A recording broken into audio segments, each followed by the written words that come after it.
ఇదిన సర్వారాధనలోని ఆరోహణ వరుని ఆరోహణ సారూప్యము ఆత్మతండ్రి మెండుగా అనుగ్రహించునుగాక. ఆమేన్. మనలను ప్రేమించుచు తన రక్తము వలన మన పాపముల నుండి మనలను విడిపించిన వానికి మహిమయు ప్రభావమును యుగయుగములు కలుగునుగాక. ఆమేన్. అందరికీ మరణాత. కూర్చుందాం.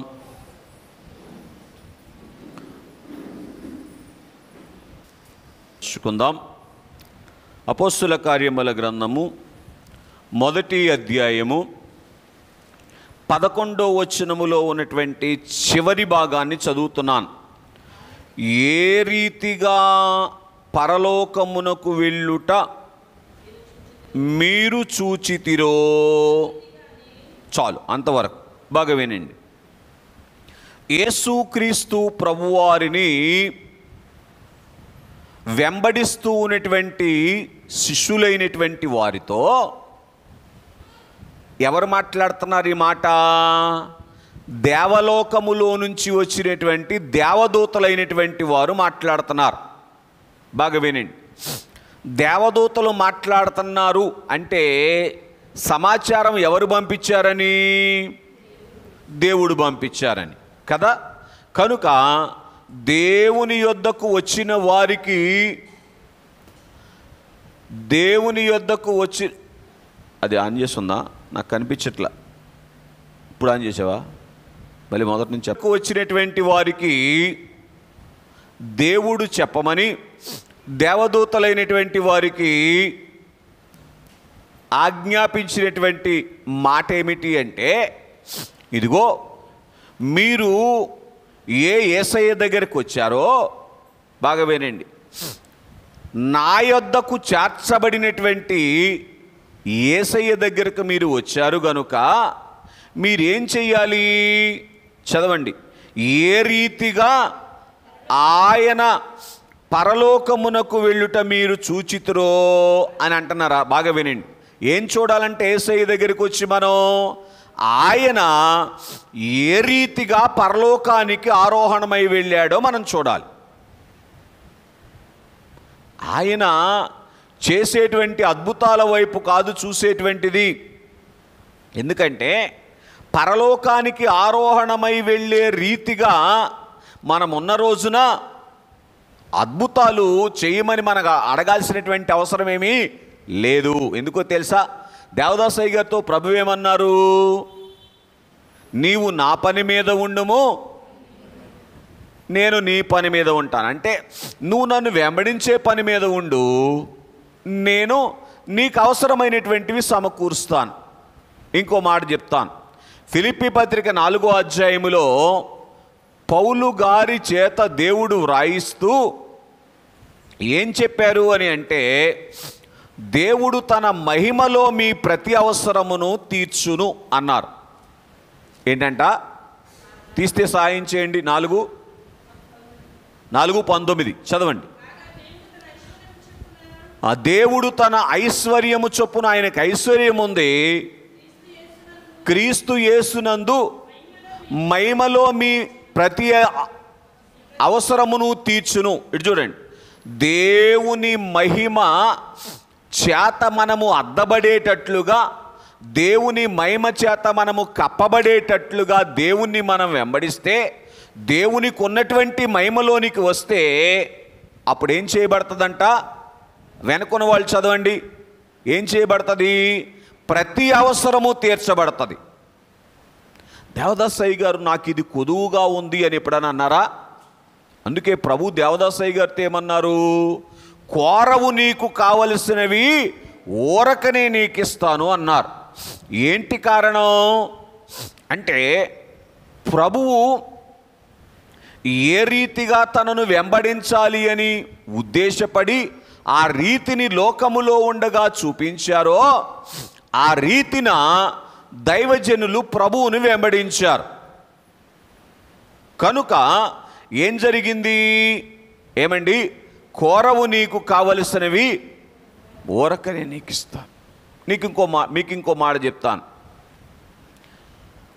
ఆయనను వెంబడించవలసిన రీతిగా వెంబడించినప్పుడు ఏమవుతాయి చెప్పండి? ఆయనకున్నవన్నీ కూడా మనవైతాయి. చెప్పలేదా అయ్యగారు? అంతాయు మనదే గాదా నీకున్నదంతాయు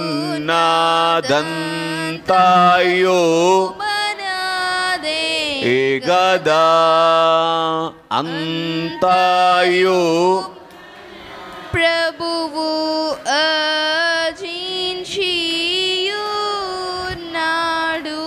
సొంతమని అందుకో. గ్రహించండి, సంగతి ఏమిటి అని మనం ఆలోచన చేస్తే, ఏ రీతిగా ఆయన పరలోకమునకు చేర్చుకొనబడుట మీరు చూశారో అని అంటూ ఇలా పరోక్షముగా మనకేమి సందేశం ఇచ్చారు, వాళ్ళకేమి సందేశం ఇచ్చారు అంటే, మీరు కూడా ఆ రీతిగా ఉంటే ఏం చేయబడతారు? ఏమండి? పరలోకమునకు చేర్చుకొనబడతారు. అంటే ఆయన వెళ్ళినట్లుగా మీరు వెళతారు. ఆయన ఎలాగ వెళ్ళారు? ఆరోహణుడై వెళ్ళారు. ఆయన మరణములో నుంచి పునరుద్ధానుడై ఆరోహణుడై వెళ్ళారు. ప్రభువు రాకడాలస్యమైతే మనము కూడా మరణములో నుంచి పునరుద్ధానులమై ఆరోహణమై వెళతాము. లేదు, ప్రభువు రాకడ మన కాలములోనే గనుక సజీవముగానే ఆరోహణమై ప్రభు దగ్గరికి వెళ్ళేటువంటి భాగ్యాన్ని సంపాదించుకునేటువంటి వారముగా ఉంటాం అని మనము గ్రహించాలి.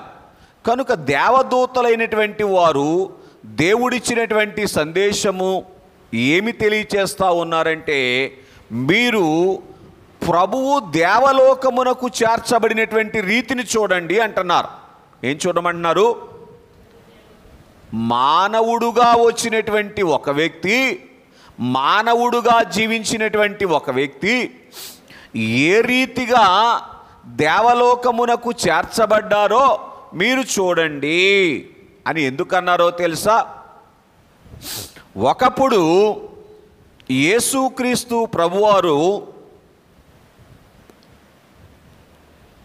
శిలువ మీదకు వెళ్ళినప్పుడు శిష్యులైనటువంటి వారు భయపడి ఏం చేశారు? పిల్లరా, పారిపోయినటువంటి వారుగా ఉన్నారు. కనుక ఇక ప్రభు ఆరోహణమై వెళ్ళారు కాబట్టి మీరు అయ్యో ఇక మాతో ప్రభువు లేడు అనేటువంటి విచారములో ఉండవలసిన అవసరం లేదు. ఆయన చేయాల్సిన పని ఏమిటి అంటే, మీకు చూపించాల్సినటువంటి రీతి అంటే అర్థం ఏంటి చెప్పండి? పద్ధతి, మాదిరి చూపించారు. మీరు కూడా ఆ మాదిరిలో నడవండి, ఆ రీతిలో నడవండి. అప్పుడు మీరు పరలోకము చేత చేర్చుకొనబడతారు అని దేవుడు చాలా వివరముగా ఈరోజు మనకు సందేశం ఇస్తూ ఉన్నారు. ఆరోహణ కాలములో ఉన్నవారులారా, ఆరోహణ కాలము అంటే యేసు ప్రభు వారి యొక్క రెండవ రాకడ అతి సమీపముగా ఉన్నటువంటి కాలములో ఉన్నవారులారా, ఇప్పటికే రాకడ గుర్తులు లోకంలో మనం చూస్తూ ఉన్నాం. అకాల వర్షాలు, భూకంపాలు, ఏమండి అలాగున్నే యుద్ధాలు మనం చూస్తూ ఉన్నటువంటి వారముగా ఉన్నాం. మరి మావోయిస్టులు అయినటువంటి వారు చేస్తున్నటువంటి కార్యకలాపాలు కూడా మనం చూస్తూ ఉన్నటువంటి వారముగా ఉన్నాం. అనేకమైనటువంటి అల్లర్లు చెలరేగుతూ ఉన్నటువంటి ఈ కాలం ఏం తెలియచేస్తూ ఉన్నది అంటే, ఇది రాకడ కాలము అనేటువంటి సంగతి తెలియచేస్తూ ఉంది. కనుక ఈ రాకడ కాలములో మనము ఆరోహణము కొరకు ఆయత్తపడవలసినటువంటి వారముగా ఉన్నాం. ఇది గ్రహించండి స్నేహితులరా. యేసుక్రీస్తు ప్రభువారు ఏ రీతిని అగపరిచారు అనేటువంటిది మనం కొద్దిగా ధ్యానం చేద్దాం. సందేశములో ఉన్నటువంటి అంశం ఏమిటి అంటే, ఆగమన వరుడు ఆరోహణ వధువునకు చూపించిన మార్గము. చెప్తారా మళ్ళీ ఒకసారి? ఆగమనము వరుడు అంటే రేపు మధ్యాకాశంలోనికి రాబోయేటువంటి వరుడు ఆరోహణ వధువునకు అనగా ఎత్తబడటానికి ఇష్టపడుతున్నటువంటి వధువునకు చూపిస్తూ ఉన్నటువంటి మార్గం. అదే పిల్లరా ఆయన రీతి, ఆయన ప్రయాణం చేసినటువంటి రీతి. కనుక మొట్టమొదటిగా మనం చూస్తే మత్తయి సువార్తమానము 3వ అధ్యాయము, మత్తయి సువార్త 3వ అధ్యాయము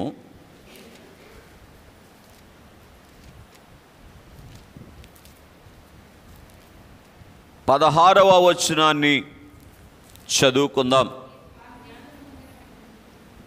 మత్తయి సువార్త 3వ అధ్యాయం ఒక్క మాట ఆగండి. నీతి యావత్తు ఇలాగు జరిగించుట మనకు తగి ఉన్నది. 15వ వచనం, నీతి యావత్తు ఇలాగు నెరవేర్చుట మనకు తగి ఉన్నది. బాగా వినండి. యేసుక్రీస్తు ప్రభువారు చూపించినటువంటి మోడల్ ఏమిటి అంటే రీతి, అంటే పద్ధతి అన్నమాట. దాన్నే మోడల్ అంటున్నాను. ఆ పద్ధతి ఏమిటి అంటే ఏ పద్ధతి? ఈ పద్ధతి పరలోకమునకు చేర్చుకొనబడటానికి అవసరమైన పద్ధతి, పరలోకానికి చేర్చుకోవటానికి అవసరమైనటువంటి పద్ధతి. కనుక ఈ పద్ధతి మనము చూచి ఆ పద్ధతిని మనం ఆచరిస్తే ఏం చేస్తామో తెలుసా పిల్లరా? పరలోకము చేత చేర్చుకొనబడతాం. ఎందుకో తెలుసా? ఈ లోకములో ఏమున్నాయంట? లేనిపోని మార్గము లెన్నోయుండా జ్ఞానోపదేశంబు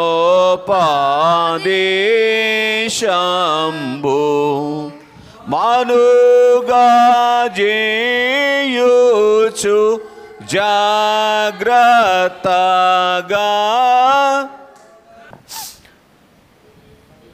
లేనిపోని మార్గంబు లెన్నోయుండా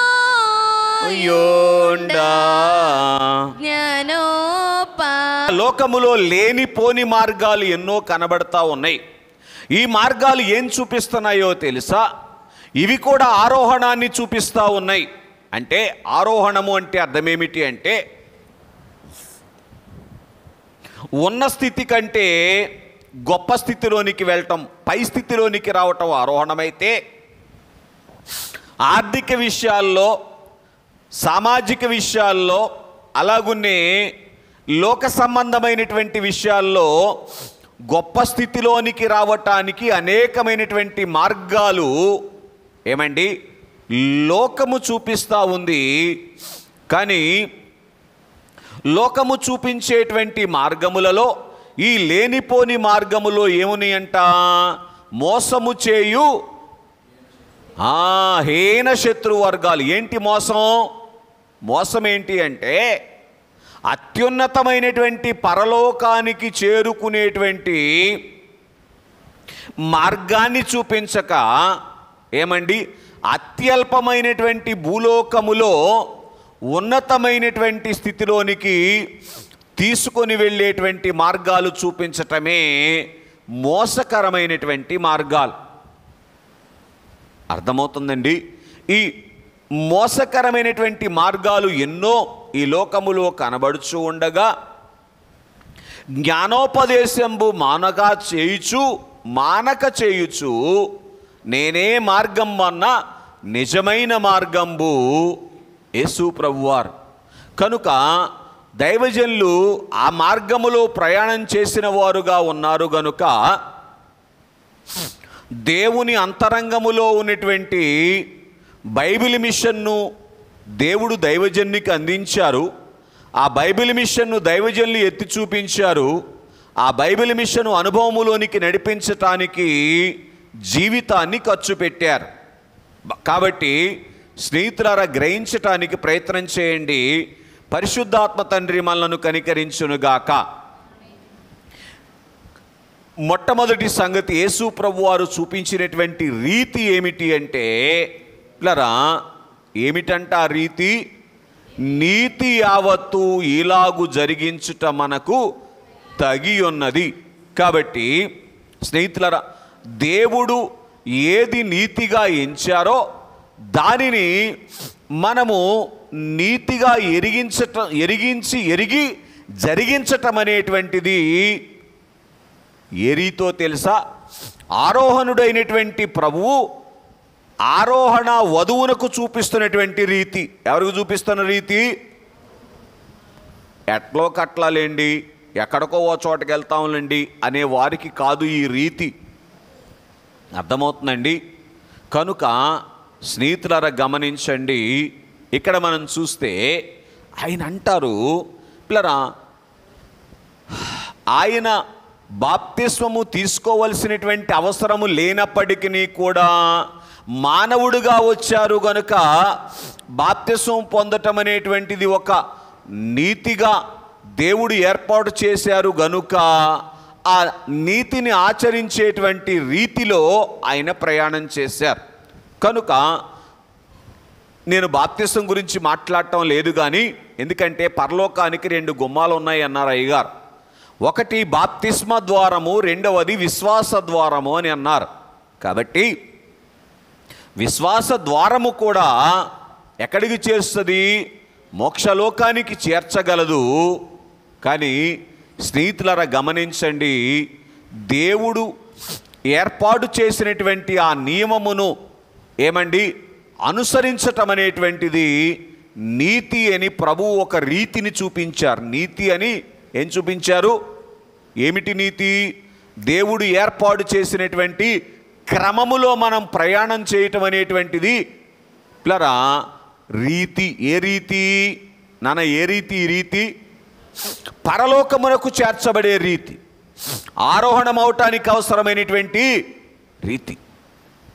దేవుడు దయగలవాడు గనుక అందరి విషయంలో కృప చూపిస్తారు, అది వేరే సంగతి. కానీ నేను మాట్లాడేది ఆరోహణమును గురించి మాట్లాడుతూ ఉన్నాను. కనుక స్నేహితులరా, అందుకే ప్రకటన గ్రంథము 19వ అధ్యాయము బహుశా 8వ వచనంలో రాయబడి ఉంటుంది, గొర్రెపిల్ల భార్య తనను తాను సిద్ధపరుచుకొనుచున్నది. ఏంటంటే చెప్పండి. కనుక మనలను మనము సిద్ధపరుచుకునేటువంటి ఆ రీతే చెప్పండి ఏమిటి అంటే, ప్రభువు మనకు చూపించినటువంటి రీతిలో మనము నడుచుకునేటువంటి అనుభవం. వాస్తవానికి యేసుక్రీస్తు ప్రభువారి కంటే తక్కువ వాడే, అల్పుడే యోహాను గారు అయినప్పటికీ కూడా ఆ సమయానికి ఆయన్ను దేవుడు నియమించారు కనుక నియమించినటువంటి ఆయన చేత ఏమండి బాప్తిస్మము పొందటము అనేటువంటిది దేవుని ఉద్దేశము గనుక ఆ దేవుని ఉద్దేశాన్ని మానవుడు నెరవేర్చటమే నీతి. కనుక ఈ నీతిని అమలు చేయటమే పరలోకానికి అవసరమైనటువంటి రీతి. పరలోకానికి నేనేమంటానో తెలుసా? భూలోకములో ఆయన రాజ్యములో ఉంటే పరలోకములో ఆయన రాజ్యం భూలోకాన్ని విడిచాక ఆయన రాజ్యం చేరతాం. అందుకే పరలోక ప్రార్థనలో ప్రభు ఏం చెప్పారు? పరలోకమందు నీ చిత్తము నెరవేరుచున్న ప్రకారము భూమి మీదను నెరవేరునుగాక. అర్థమవుతుందండి? కనుక ఎవరైతే ఆయన చిత్తాన్ని ఈ లోకములో నెరవేరుస్తారో ఆయన చిత్తము నెరవేరేటువంటి ఆ లోకానికి చేర్చబడతారు అనేటువంటి విషయాన్ని మనము గ్రహించాలి. కనుక యేసుక్రీస్తు ప్రభువారు చూపించినటువంటి మొట్టమొదటి రీతి దేవుడు ఏర్పాటు చేసినటువంటి నీతిని పాటించటం. రెండవదిగా మనం చూస్తే అదే మత్తయి సువార్త 4వ అధ్యాయము 1వ వచనములో ప్లరా ఒక మాట, 2వ మాట చదువుతున్నాను. ఆత్మ వలన కొనిపోబడెను. దీన్ని ఎట్లాగా అర్థం చేసుకుందాం? ఆత్మ చేత నడిపించబడుట. ఏంటి చెప్పండి? గ్రహించండి. లోకములో 3 ఆత్మలు ఉన్నాయి. ఒకటి దురాత్మ, రెండవది సొంత ఆత్మ, మూడవది దైవాత్మ. గ్రహించండి. ఎవరైతే దైవాత్మ చేత నడిపించబడతారో వారు దేవుని కుమారులు అనబడతారు అని రోమీయులకు రాసిన పత్రిక 8వ అధ్యాయం 14వ వచనంలో మనం చదువుతాం.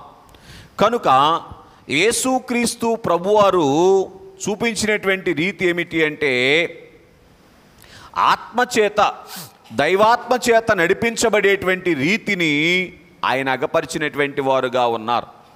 ఆయన తన సొంత ఇష్టాన్ని జరిగించుకోవటానికి ఇష్టపడలేదు, కానీ పరిశుద్ధాత్మ తండ్రి గారు ఏ రీతిగా ఆయనను నడిపించుట ఇష్టమైతే ఆ రీతిగా నడిపించబడటానికి ఆయనకు లోబడినటువంటి వారుగా ఉన్నారు. ఎవరికి? పరిశుద్ధాత్మ తండ్రి గారికి. స్నేహితులారా, గ్రహించండి, సంగతి ఏమిటి అని మనం ఆలోచన చేస్తే పరిశుద్ధాత్మ చేత నడిపించబడినటువంటి అనుభవమే దేవుని చేత లోకములో నడిపించబడినటువంటి అనుభవం. తండ్రి వేరు, కుమారుడు వేరు, పరిశుద్ధాత్ముడు వేరు కాదు. కనుక ఆయన చేత నడిపించబడినటువంటి అనుభవం అనేటువంటిది చాలా ప్రాముఖ్యమైనటువంటిది అని మనం చూస్తూ ఉన్నాం. కనుక యేసుక్రీస్తు ప్రభువారు ఆత్మ చేత నడిపించబడేటువంటి రీతిని, మాదిరిని ఈ లోకములో ఉండగా అగపరిచారు గనుక పిల్లరా, అందుకే దైవజనులు 72వ పాటలో ఒక మాట అన్నారు. ఏంటో తెలుసా? నేను చెప్పగా బైబిల్ మిషన్లోనికి వచ్చిన క్షేమములు అని అన్నారు. ఎవరు చెప్పగా అంట? దేవుడు చెప్పగా. ఇక దేవుడు చెప్పగా వస్తే ఆకాశం అగ్గైపోయినా, భూమి బుగ్గైపోయినా బైబిల్ మిషన్ని విడిచిపెట్టాం. అర్థమవుతుందండి? స్నేహితులారా, గమనించండి, ఒకవేళ ఏదేని ఏమండి బలహీనతలు కనబడుచూ ఉన్నప్పటికీ కూడా బైబిల్ మిషన్ని విడిచిపెట్టడానికి ఇష్టపడం. కనుక ఎప్పుడు? దేవుడు చెప్పగా వచ్చినప్పుడు. కనుక స్నేహితులారా, గమనించండి, ఈ రీతిగా ప్రభువారు శరీరధారిగా వచ్చిన కాలములో అనేకులు వాటి చేత నడిపించబడ్డారు. అవసరాల చేత నడిపించబడినటువంటి వారు చాలామంది ఉన్నారు. వారిలో ఎవ్వరూ కూడా ఏం చేయలేకపోయారు, నిలబడలేకపోయినటువంటి వారుగా ఉన్నారు. కనుకనే స్నేహితులరా, రాకడ ప్రార్థనలో దైవజనులు చెప్పారు, దైవాత్మ అందించు వర్తమానములను అందుకొని బోధించగలిగినటువంటి సేవకులను లేపుము అని అన్నారు. గ్రహించండి, కనుక బోధైనా పరిశుద్ధాత్మ దేవుని దగ్గర అందుకొని చెయ్యాలి, నడకైనా పరిశుద్ధాత్మ దేవుని యొక్క నడిపింపు ప్రకారమే ఆయన చెప్పగా చేసినటువంటి అనుభవములోనికి రావాలి. అందుకే ఈరోజు ఆయా సందర్భాల్లో కొన్ని ఫెయిల్యూర్స్ ఎందుకు కనబడతా ఉన్నాయి అని మనం ఆలోచన చేస్తే, ఈ మాట దైవజనులు పాడిన మాటే ఏమిటో తెలుసా? నేను పని చెప్పిన వానికి నేను సొమ్ము ఇచ్చేదను అని అన్నారు. కాబట్టి కొన్ని పనులు ఫెయిల్ అవటానికి గల కారణం ఏమిటి అంటే దైవాత్మ నడిపింపులో లేని కారణము అనేటువంటి విషయాన్ని కూడా మనం గుర్తించాలి. కనుక ఆ ఫెయిల్యూర్స్ని బట్టి ఏమైపోతుంది చెప్పండి? సంఘము అయ్యో దేవునిలో మరింత దూరం అయిపోయేటువంటి ప్రమాదములోనికి వెళ్ళిపోతూ ఉన్నట్లుగా మనం చూస్తూ ఉన్నటువంటి వారముగా ఉన్నాం. కనుక స్నేహితులారా, గమనించండి, 33.5 సంవత్సరాల శరీర జీవిత కాలములోను 3.5 సంవత్సరాల సేవా జీవిత కాలములోనూ కూడా ప్రభువు ఏ సందర్భములో కూడా వెనకడుగు వేయకపోవటానికి గల కారణం ఏమిటి? ఆత్మచేత నడిపించబడ్డాడు గనుక ఏం జరిగింది అంటే ఎదురయ్యేటువంటి ప్రతి పరిస్థితిని కూడా తాళుకొనగలిగినటువంటి, పూర్తి చేయండి, శక్తి దొరికింది, నెమ్మది దొరికింది, సంతోషం దొరికింది అని మనం చూస్తూ ఉన్నాం. కనుక ఈ రాకడ కాలములో ఏ రీతిని నడవాలి అంటే దేవుని చేత నడిపించబడాలి. కనుక అందుకే దైవజనులు చెప్పారు, గంట దేవునితో గడపండి, పూచేనాన వెనుకున్న వాళ్ళు గంట దేవునితో గడపండి, 23 గంటలు దేవుడు నడిపిస్తారు అన్నారు. దినమునకు 1 గంట దేవునితో గడపండి, పూర్తి చేయండి, మిగిలిన 23 గంటలు దేవుడు నడిపిస్తారు.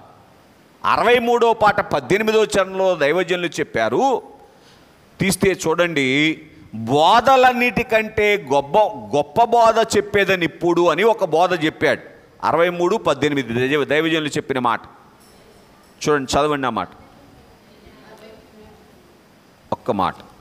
స్థిమితము లేదు కదా అనే పాటలో 64వ పాట, క్షమించండి.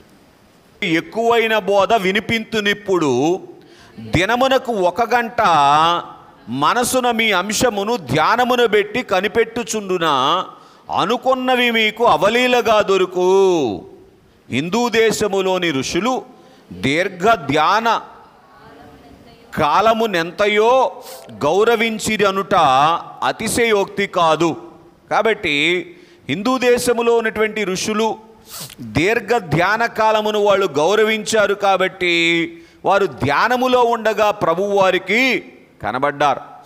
ఎన్నిక జనులైన ఇశ్రాయేలీయుల ఏలిక ఎవ్వారో తెలుసునా, మున్ను భారతదేశమునుల ధ్యానములంటే ఉన్న ప్రజాపతియే తెలుసునా.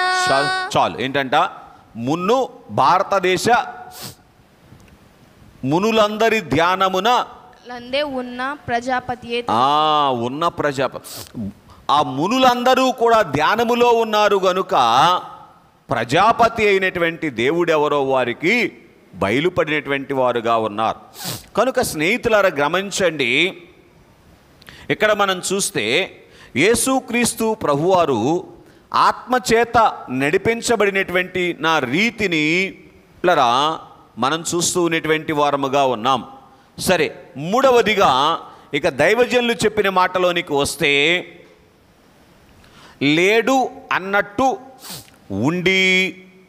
ఉండే అనుభవం కలిగిన వారుగా ఉన్నారు. ఇదేంటి, లేడు అన్నట్టుగా ఉండే అనుభవం కలిగి ఉన్నారు. యేసు ప్రభువారు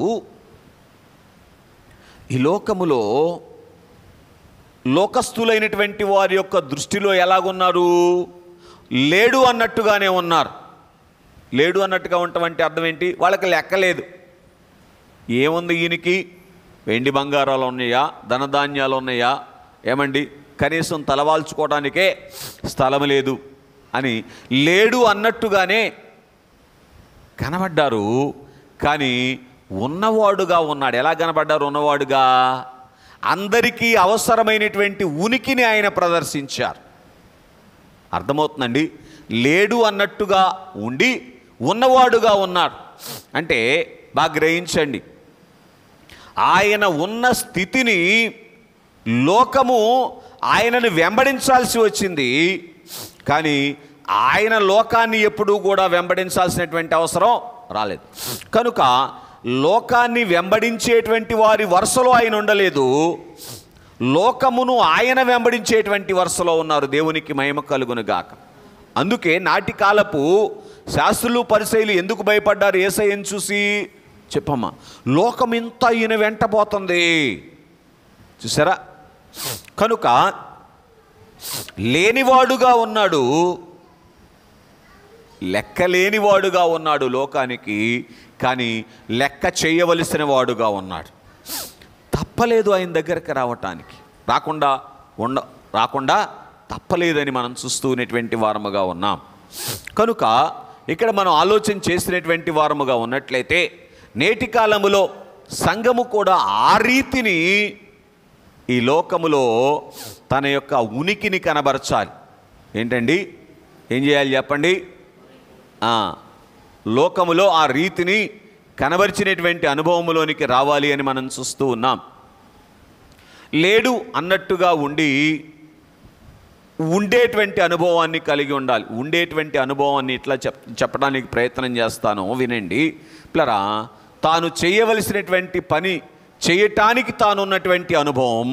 ఏమండి, లోకము చెప్పినటువంటి పని తాను చేయటానికి లేనట్టు ఉన్నటువంటి అనుభవం కూడా ప్రభువు కలిగి ఉన్నారు అని మనం చూస్తూ ఉన్నాం. ఇప్పుడు చెప్పండి, లోకము దృష్టిలో ఉన్నవారముగా ఉన్నామా? మనం దేవుని దృష్టిలో ఉన్నవారముగా ఉన్నామా? ఇది పరిశీలన చేసుకోవాలి. ప్రభువు కనబరిచినటువంటి రీతి ఏమిటి అంటే లోకము దృష్టిలో ఉండి లేనట్టే ఉండేటువంటి పరిస్థితి, పరలోకము దృష్టిలో ఏమండి ఉన్నటువంటి స్థితిలో ఉండేటువంటి అనుభవం యేసుక్రీస్తు ప్రభువారు ఆ రీతిని కనబరిచారు. దేని కొరకు ఈ రీతి? దేని కొరకు ఈ రీతి? అయ్యో, ఆరోహణం ఒకటి కొరకు. ఈ సందేశం ఎప్పుడు ఇవ్వబడింది? దేవదూతల చేత. ప్రభు ఆరోహణమైనప్పుడు ఎవరికి ఇవ్వబడింది? ఆరోహణాన్ని వెంబడిస్తూ ఆయన యొద్దకు చేరుకోవటానికి వచ్చినటువంటి శిష్యులకు ఇవ్వబడింది. మీరు ఈ రీతినే ఉంటే ఈ రీతిని చూడండి అని. కనుక ఈరోజు రాకడ కొరకు ఎదురు చూస్తూ మరణాత అంటూ ఉన్నటువంటి సంఘము ప్లరా ఏం చూడాలి? ఆ రీతిని చూడాలి, ఆయన యొక్క రీతిని చూడాలి. మొదటి రీతి ఏంటి చెప్పండి? అయ్యో, దేవుడు ఏది నీతి అని అన్నాడో ఆ నీతిని మనం జరిగించటం. లోకము చెప్పినటువంటి నీతులు చాలా ఉంటాయి, ఆ నీతి కాదు, దేవుడు చెయ్యాలి అనుకున్నటువంటి రీతి అని మనం చూస్తూ ఉన్నాం. మరి ఒకటిగా మనం చూసినప్పుడు దేవుని పిల్లరా, రెండవ సంగతి ఆత్మచేత నడిపించబడినటువంటి అనుభవం అనేటువంటిది యేసుక్రీస్తు ప్రభువారు ఒక రీతిగా మాదిరిగా మనకు చూపించినటువంటి వారుగా ఉన్నారు. మూడవది లేడు అన్నట్టుగా ఉండేటువంటి అనుభవం ఆయన కలిగినటువంటి వారుగా ఉన్నారు అని మనం చూస్తూ ఉన్నటువంటి వారముగా ఉన్నాం. కనుక మూడవదిగా మనం చూసినప్పుడు వాక్యమును బట్టి ఉన్నట్టుండి శరీరమును బట్టి లేనట్టుండాలి అన్నారు. ఏంటండి? వాక్యమును బట్టి ఉన్నట్టుండి శరీరమును బట్టి లేనట్టుగా ఉంటాం. ఏమంటే శరీరాన్ని బట్టి లేనట్టుగా ఉంటాం అంటే అర్థం ఏంటి చెప్పినానా? అయ్యో, శరీరం యొక్క కోరికలు తీర్చడానికి జీవితం కాదు అనేటువంటి స్థితిలో ఉండటం. ఏ కోరికలు? బాగా గ్రహించండి. కనుక శరీరం యొక్క ఇష్టాన్ని నైజాన్ని సిద్ధింపచేయటానికి కాదు అని అన్నట్లుగా ఉండటమే శరీరాన్ని బట్టి లేనటువంటి స్థితి. కనుక పద్మాసు ద్వీపంలో యోహాను గారు ఎలా ఉన్నాడంట? చచ్చిన వాని వలే ఉన్నాడు. చచ్చిపోయాడా? చచ్చిపోలా. చచ్చిన వాని వలే పడి ఉన్నారు గనుక ఎక్కడికి ఎక్కురమ్మన్నాడు. దేవునికి మహిమ కలుగునుగాక. ఈరోజు మనం కూడా లోక రీతిన చచ్చిన వాని వలే కనబడితే, ఏ రీతిన? లోక రీతిన చచ్చిన వాని వలే కనబడితే పరలోక రీతిన జీవము కలిగిన వారముగా కనబడతాం. పత్రికల భాగంలో రాయబడినటువంటి మాట, జీవించుచున్నావన్న పేరు మాత్రము నీకున్నది కానీ. చూసావా ఎంత భయంకరం! ఎందుకని అంటే శరీర సంబంధమైనటువంటి జీవితం మాత్రమే కలిగి ఉండి ఆత్మ సంబంధమైనటువంటి జీవితంలో ఎదుగుదల లేనటువంటి పరిస్థితి అని మనం చూస్తూ ఉన్నటువంటి వారముగా ఉన్నాం. కనుక స్నేహితులారా గమనించండి, యేసుక్రీస్తు ప్రభువారు ప్లరా వాక్యమును బట్టి ఉన్నట్టుండారు. కనుకనే దేవుడు ఏమన్నారు చూడండి ఒకసారి. మత్తయి సువార్త 17వ అధ్యాయం 5వ వచనంలో అంటున్నారు. త్వరగా సహాయం చేయండి. మత్తయి 17:5. ఆ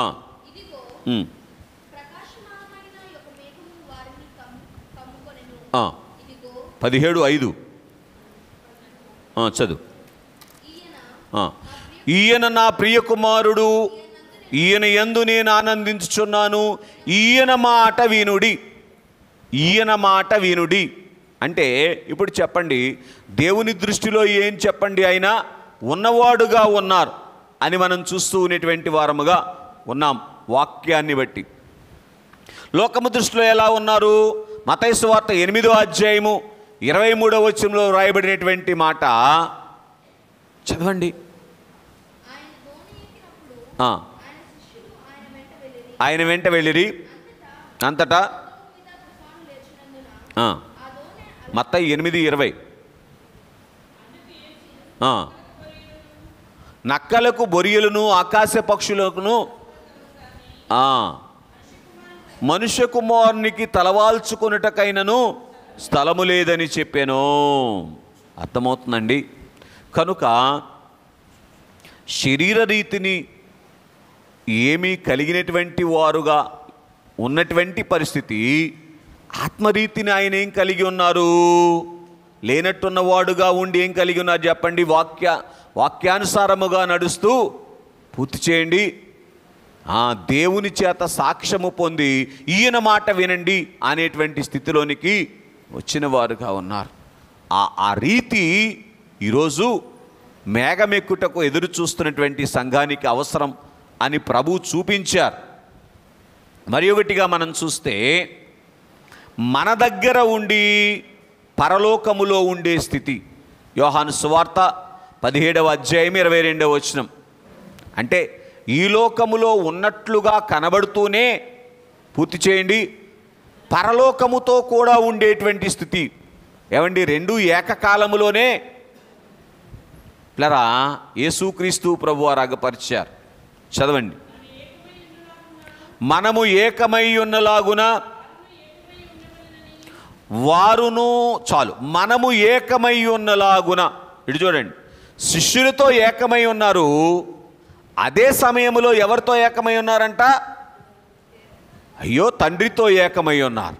బాగా గ్రహించండి దేవుని స్నేహితులారా, గమనించండి. ఇక్కడ మనం చూస్తే పిల్లరా, ఒకవేళ మనకు కుటుంబం ఉండవచ్చు ఏంటి, ఉన్నాయిగా.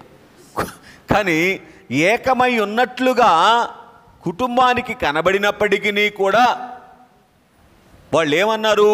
ఈయన మనవాడు కాదా, నజరేతు వాడు కాదా, వడ్లవాని కుమారుడు కాదా అన్నారా లేదా?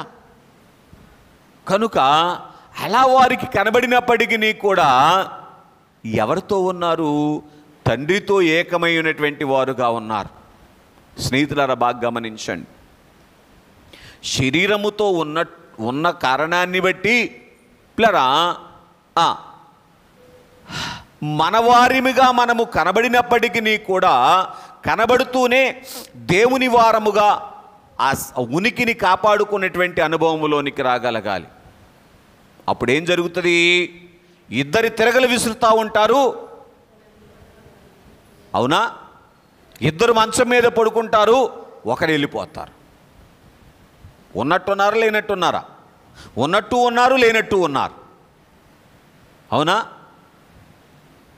మనం ఉంటే ఉన్నట్టు ఉంటాం, లేకపోతే లేనట్టు ఉంటాం. అది కుదరదు. ఏమండి స్నేహితులారా, గమనించండి.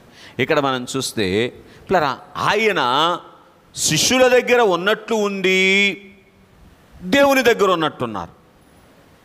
ఎట్ట కుదురుద్దండి రెండు అని అంటాం మనం, అవునా? కానీ అలాగున కుదుర్చుకునేటువంటి అనుభవం ప్రభు కలిగి ఉన్నారు. ఆ రీతిని ఆయన నడవగలిగినటువంటి వారుగా ఉన్నారు.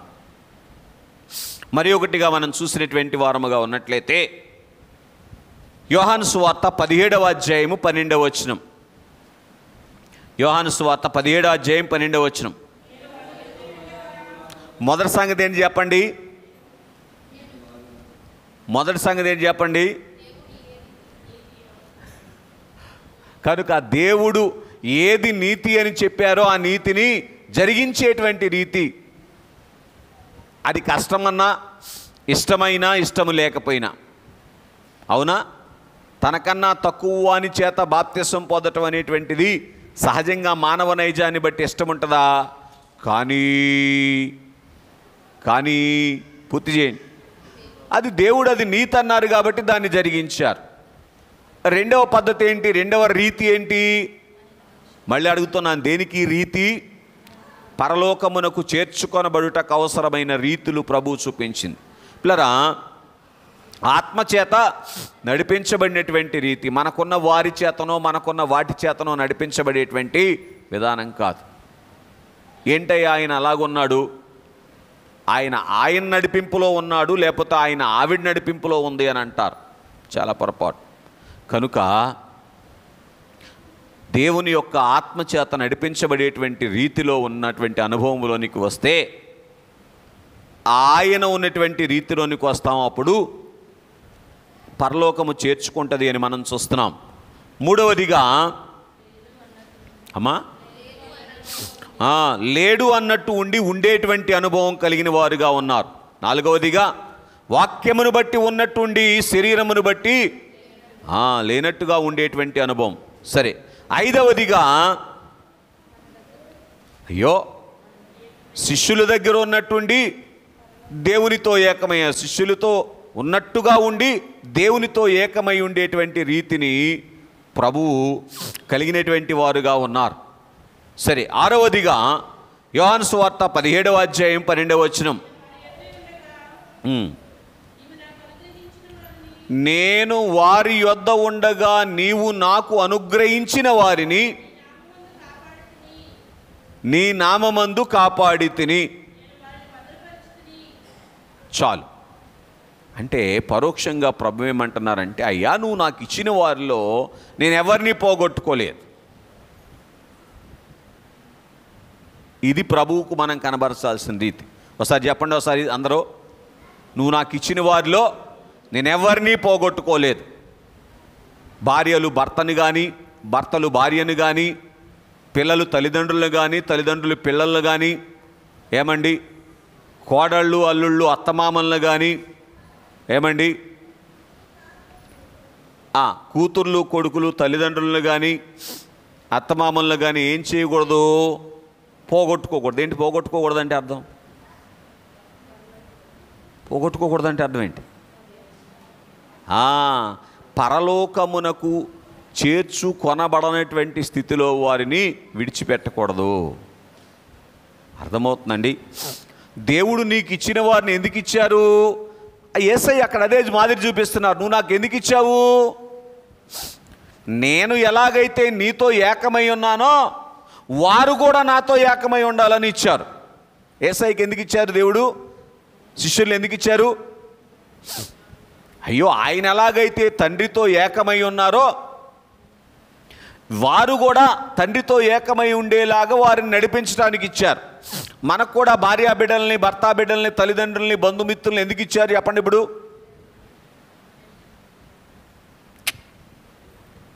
ఎందుకు ఇచ్చారు?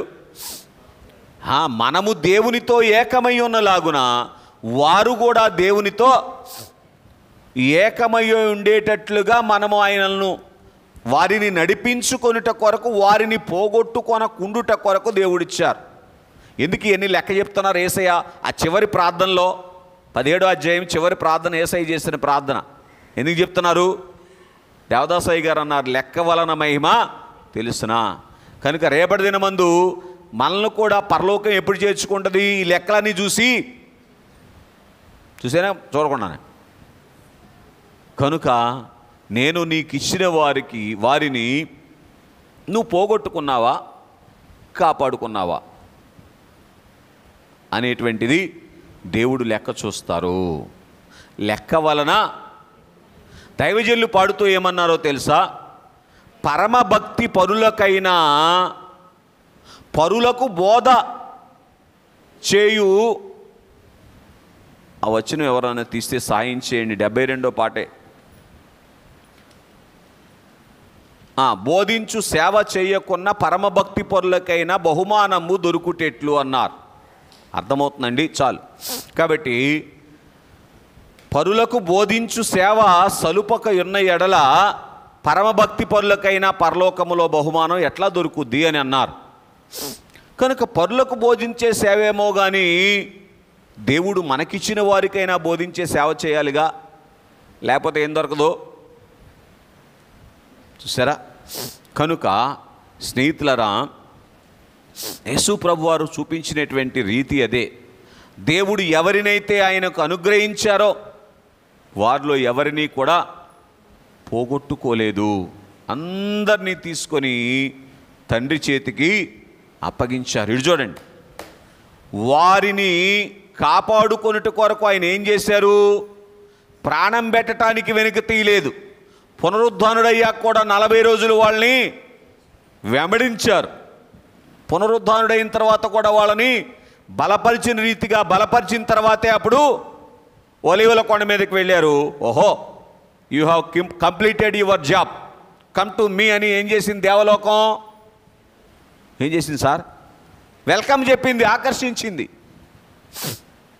నాకేంటి, నేను చేసేది నేను వచ్చేస్తాను అని పునరుద్ధానుడైనటువంటి ఆదివారం రోజునే ఒలీవల కొండ మీదకి వెళ్తే ఏం జరిగేదో తెలియదు.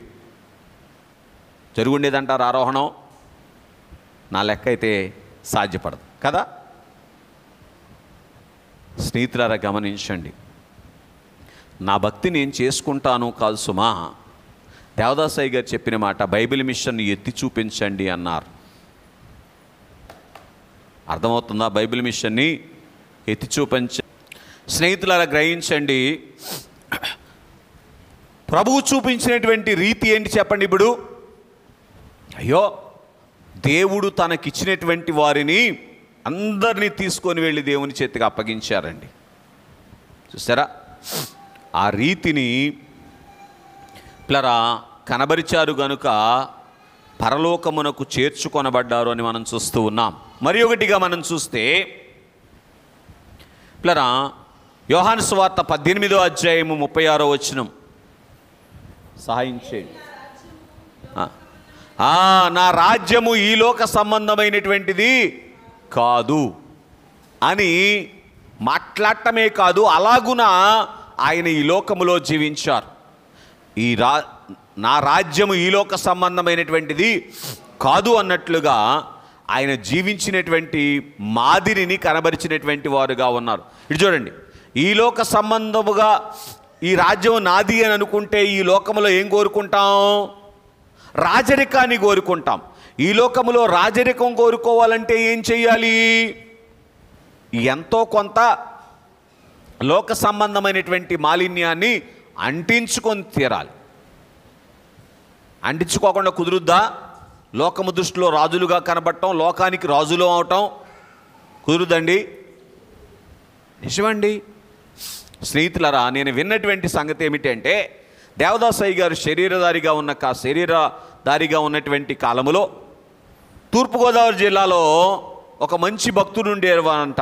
ఒక యవనస్తుడు, చాలా నిష్ట కలిగినటువంటి ప్రార్థనాపరుడు, ఎవ్వరికీ హాని చేయనటువంటి భక్తుడు, అందరి దృష్టిలో మంచివాడు అని పేరు తెచ్చుకున్నటువంటి భక్తుడు ఉండేవారంట. ఆ ఊరి వారంతా ఆయన దగ్గరికి వచ్చి, బాబు నువ్వు చాలా మంచివాడివి, భక్తుడివి, అందరి మేలు కోరుకునేటువంటి వాడివి, అందరికీ సహాయం చేసేవాడివి, కాబట్టి పంచాయతీ ఎలక్షన్లు వచ్చినాయి. ఏమొచ్చినాయి? నీకు ఎనానమస్గా ప్రెసిడెంట్ ఇస్తాం. ఎలాగా? నువ్వేమి ఓట్ల కోసం తిరగాల్సిన అవసరం, ఎనానమస్గా ప్రెసిడెంట్ ఇస్తాం. నువ్వు ప్రెసిడెంట్ అయితే ఇంకా ఎక్కువ సేవ చేయొచ్చు ఊరికి అని అడిగారంట. ఆయన దేవదాసయ్య గారి దగ్గరకు వచ్చి అడిగారంట, అయ్యగారండి ఇట్లాగ అంటున్నారు, ఏం చేయమంటారు అన్నాడంట. అయ్యగారు చెప్పారంట, ఎందుకు అబ్బాయి అన్నారంట. ఏంటది? అందుకే కొంతమంది అడగకుండా చేస్తారు కొన్ని పనులు, అడిగిన దగ్గర నుంచి ఏమవుద్ది? అది సంగతి. ఎందుకు అబ్బాయి అంటే ఆ మాట ఆయనకి నచ్చలా. ఆయన అట్టే అంటాడు కానీ ఏమవుద్దులే, ఇప్పుడు దాకా తప్పు చేయకుండా లేనా, ఇక చేయకుండా ఎలా ఉండలేనా ఏంటి అని చేసి వెళ్ళి ఆ ప్రెసిడెంట్ పదవిలోకి వెళ్ళాడంట. మతి చాంచల్యం వచ్చిందంట. నేను విన్న సంగతి ఏమొచ్చిందంటండి? మెంట్లో చేసిందంట. అంటే ఏది వాక్యం చెయ్యమని చెప్పిందో దాన్ని చేయటానికి అనుకూలమైనటువంటి పరిస్థితులు పూర్తి చేయండి, లోక సంబంధమైనటువంటి రాజరికంలో కనబడతాయి అన్ని సందర్భాల్లో అని అంటే పొరపాటు. అన్ని తేడాలు ఉంటాయని చెప్పట్లా. అన్ని సందర్భాల్లో దేవుడు మెచ్చుకునేటువంటి స్థితిలో ఉండటం అనేటువంటి సాధ్యపడదు. అందుకే ప్రభు అన్నారు, నా రాజ్యం ఈ లోక సంబంధమైంది. అందుకే శిష్యులు కూడా ఆయన్ని అపార్థం చేసుకున్నారు. ఎంఐ శిష్యులు ఏమన్నారు? ఇశ్రాయేలీయులను విమోచించువాడు వచ్చాడు కదా అనుకుంటే ఆయన్ని సిలువ వేశారు, చంపేశారు, అయిపోయింది ఆయన పని అన్నారు వాళ్ళు. అంటే వాళ్ళు ఏం ఆలోచన చేశారు? రోమా సామ్రాజ్యం యొక్క పరిపాలనలోంచి ఇశ్రాయేల్ని విడిపించి ఈయన రాజు అవుతాడు, మేము ఒక మరి అన్నం వండుకునే పని లేదు అని అనుకున్నారు. ఎందుకని? 5 రొట్టెలు 2 చేపలు 1000 మందికి పెట్టాడు కదా, ఇక మాకు బాధలు ఉండవు అని అనుకున్నారు. కానీ ప్రభు ఈలోక సంబంధమైనటువంటి రాజ్యము నాది కాదు అని అన్నారు. అందుకే పరలోక ప్రార్థనలో ప్రభు ఏం చెప్పారు నాన్న చెప్పండి అనుకున్నవారు? అయ్యో నీ రాజ్యము వచ్చునుగాక. అర్థమవుతుందండి? కనుక ఏంటి ఆయన రాజ్యం రావటం అంటే 1000 ఏండ్ల పరిపాలనలో ఆయన రాజ్యం రావటం. కనుక స్నేహితులారా గమనించండి, ఇక్కడ మనం ఆలోచన చేస్తే భూలోకములో ఆయన రాజ్యం రావటం అంటే అర్థం ఏంటంటే ఆయన చిత్తము పరలోకమందు నెరవేర్చున్న ప్రకారము భూలోకమందు నెరవేరటం. కనుక ఏ లోకపు రాజుగా ఉన్నారు యేసయ్య? ఈ లోకములో తండ్రి చిత్తాన్ని నెరవేర్చారు కనుక పరలోకపు రాజుగా ఉన్నారు, కానీ భూలోక సంబంధమైన రాజుగా లేరు. అర్థమవుతుందండి? ఎంతైనా కానీ మరీ అంత తక్కువగా ఉంటే బాగోదు కదండి. నలుగురిలో కొంచెం కనబడాలి కదా అంటున్నారు వాళ్ళు, పెద్ద వాళ్ళు కూడా. నలుగురిలో కూడా నేను కూడా కొంచెం మరీ అట్లా ఉంటే ఎట్లాగండి అంటే ఎంతో కొంత ఏం చేయాల్సి వస్తుంది? యేసు ప్రభు వారు చూపించినటువంటి పద్ధతిలో నుంచి బయటికి వెళ్ళాల్సినటువంటి అవసరం వస్తుంది. వస్తే ఏం జరిగిపోద్ది చెప్పండి సార్? ఏం జరిగిపోద్ది? అయ్యో పరలోకము చేత చేర్చుకొనబడేటువంటి స్థితిని పోగొట్టుకునేటువంటి పరిస్థితి, ఆరోహణ భాగ్యాన్ని అందుకోలేని బలహీనత వచ్చేస్తుంది. సరే, రైట్. మరి ఒకటిగా మనం చూస్తే ప్లరా శ్రమ మరణము ఉన్నప్పటికీ కూడా విచారము లేకుండుట. యేసు ప్రభు వారికి శ్రమ ఎప్పటి నుంచి ఉంది? ఆది నుంచి ఉంది. అంతరంగముగా బహిరంగముగా 33 సంవత్సరాలు శ్రమ ఉంది. అయినప్పటికీ కూడా విచారములు ఎటువంటి శ్రమ ఉంది ఆయనకి? మత్తయి సువార్త 26వ అధ్యాయములో రాయబడింది, గెస్సమనే తోటలో నా ప్రాణము మరణమగునంతగా దుఃఖములోనికి వెళ్ళుచున్నది. అమ్మో, అంత భయంకరమైనటువంటి శ్రమ ఆయనకుంది. కానీ మనస్సులోనికి విచారం రాలా. బాగా గుర్తుపెట్టుకోండి, మనసులోనికి విచారము రా. దేవదాసయ్య గారు అన్నారు, విచారము మనస్సులోనికి వచ్చిందా అది పాతాళములోనికి లాక్కెళ్ళద్దు అబ్బాయి అన్నారు. ఏమొస్తే చూస్తున్నారా అందరిటు? విచారం మనసులోనికి వస్తే పాతాళానికి లాక్కెళ్ళిపోద్ది అన్నారు. స్నేహితులారా గమనించండి. కనుక ఆయన ఎన్ని శ్రమలు ఎదురైనప్పటికీ కూడా పిల్లరా మనస్సులోనికి విచారము రానివ్వలేదు. ఇది ఈ లోకములో భక్తుడు, ఆరోహణము కొరకు ఎదురు చూస్తున్నటువంటి భక్తుడు అగపరచవలసినటువంటి రీతి. రైట్, ఇక చదివేస్తున్నాను. మరి ఒకటిగా యోహాను సువార్త 14వ అధ్యాయము 12వ వచనం ప్రకారము సందేహము లేకుండుట, ఇదిగో నేను నా తండ్రి దగ్గరకు వెళ్తున్నానని చెప్పారు ప్రభు. తండ్రి చేర్చుకుంటే వెళ్తానన్నాడా? వెళ్తానికి ట్రై చేస్తున్నానన్నాడా? ఒక ఆయన అనేవాడు నాతో, అరిచేతి మందానంద ఎక్కడికి వెళ్తాం ఏంటి అన్నాడు. మరి ఎక్కడికి వెళ్ళాడో తెలియదు. ఏమండి స్నేహితులారా గమనించండి, ఆలోచన చేయడానికి ప్రయత్నం చేయండి. పిల్లరా సందేహము లేకుండా ఉండుట. మొన్న ఒక పెద్ద ఆయన యూట్యూబ్లో చిన్న క్లిప్పింగ్ వచ్చింది నాకు. మరణాత అని అంటానికి అనండి ఒకసారి చూద్దాం అన్నాడు ఆయన. మన మిషన్ కాదు కానీ వేరే మిషన్ అయ్య గారు, పెద్దయ్య గారు. కనుక మరణాత అని అనండి చూద్దాం అన్నారు. కొంతమంది మరణాత అని 100వ వచనం పెట్టుకుంటారు, తప్పేం కాదు, కానీ మరణాత అనండి చూద్దామన్నారు. అట్లా చూస్తూ ఉన్నారేమో సంఘం. మళ్ళీ ఆయన అంటున్నారు, మరణాత అని అనాలి అంటే అనంగానే ప్రభు ఇప్పుడు వచ్చేస్తే వెళ్ళిపోయేటువంటి స్థితిలో నువ్వు ఉన్నావా మరణాత అంటానికి అన్నారు. ఆలోచన చేయండి ఒకసారి.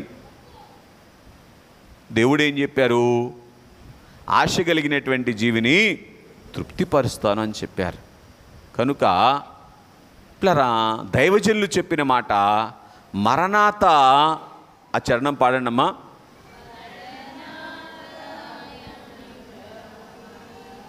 దీనిని తరచుగా సలామున వాడు నరుడు ధన్యుడు, ప్రభువు రాకడలో వెళ్లకుండా ఉండడు అని అన్నారు. అర్థమవుతుందండి? కనుక ఎలాగున నిరంతరము మరణాత మరణాత అంటూ ఉంటే ఈ మరణాత యొక్క నెరవేర్పును అందుకునేటువంటి స్థితిలోనికి రావటానికి ఆశ కలిగి అనుభవములోనికి రావటానికి మార్గం సరళమవుతుంది. ప్రభువు ఏమన్నా సందేహపడ్డారా? సందేహపడ, నేను నా తండ్రి దగ్గరికి వెళ్తున్నాను అన్నాడు. అలాగున పిల్లరా పౌలు గారు కూడా అదే అన్నారు. రోమాపత్రిక 8వ అధ్యాయము బహుశా 35వ వచనం అనుకుంటా, తన సొంత కుమారుణ్ణి అనుగ్రహించుటకు వెనక తీయని దేవుడు మనకు ఆయన ఏమీ 32వ వచనమా 33వ వచనం చదవండి.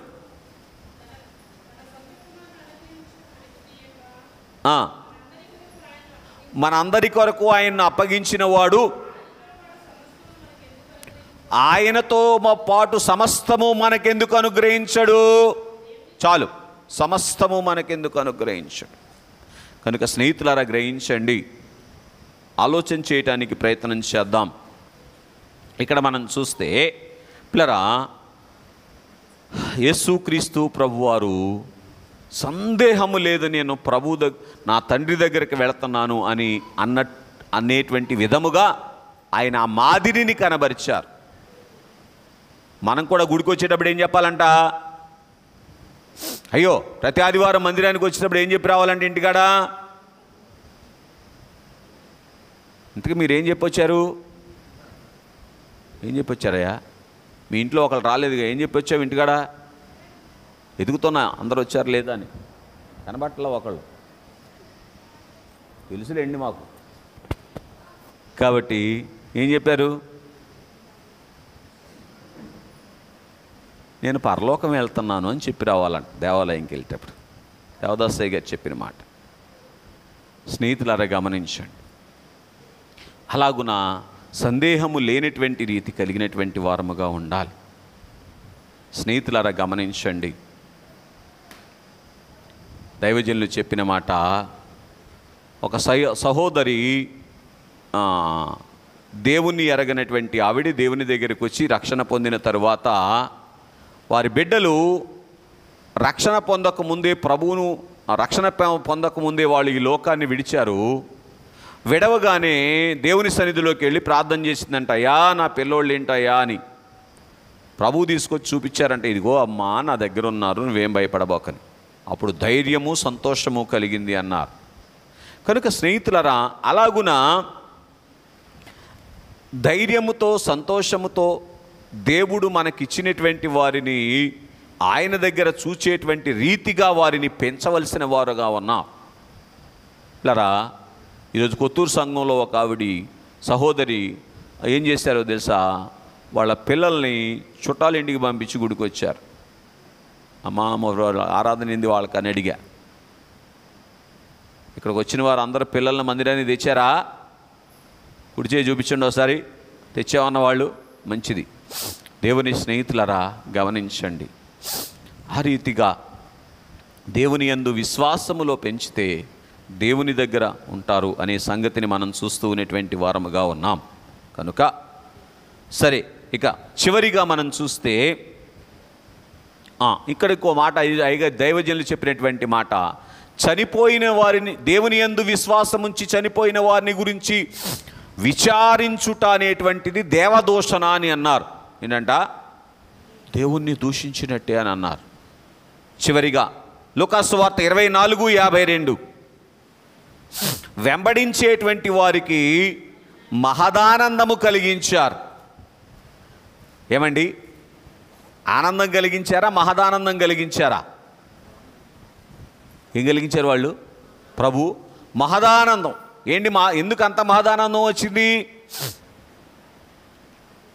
చెప్పాలి. యేసు ప్రభు వారు ఆరోహణమై వెళ్తూ ఉంటే శిష్యులకు ఎందుకు మహానందం వచ్చింది అండి? ఇంతకీ ఇప్పుడు మనకి మహానందం ఉందా, ఆనందం ఉందా? ఆనందం ఉందా? ఆనందం అంటే అర్థం ఏంటి? మహానందం అంటే అర్థం ఏంటి? ఆనందం అంటే 5 రొట్టెల్లో 2 చేపలు 1000 మంది భుజించడం ఆనందం. మహానందం అంటేనో ఆయన ఆరోహణమై వెళుతున్నాడు కనుక నేను కూడా రేపు ఆరోహణమై వెళ్ళిపోతాను, ఇది మహానందం. అలాగున మనతో ఉన్నటువంటి వారిని మహానందముగా ఉండేటువంటి స్థితిలోనికి మనం తీసుకొని వచ్చి, ఇక నేను వచ్చేస్తాను ప్రభు అంటే అప్పుడు పరలోక గుమ్మాలు తెరిచేస్తారు. అప్పుడే వెళ్ళిపోయావా అనేటువంటి స్థితిలో మధ్యలో విడిచిపెట్టి వెళ్ళకూడదు. అర్థమవుతుందండి?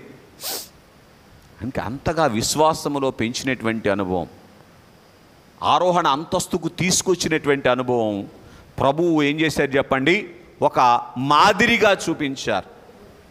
అట్టి మాదిరిని అందుకొని ఆరోహణ భాగ్యము కొరకు ఆయత్తపడేటువంటి ధన్యత చేరి వచ్చిన మనెల్లరకు తండ్రి దయచేయును గాక.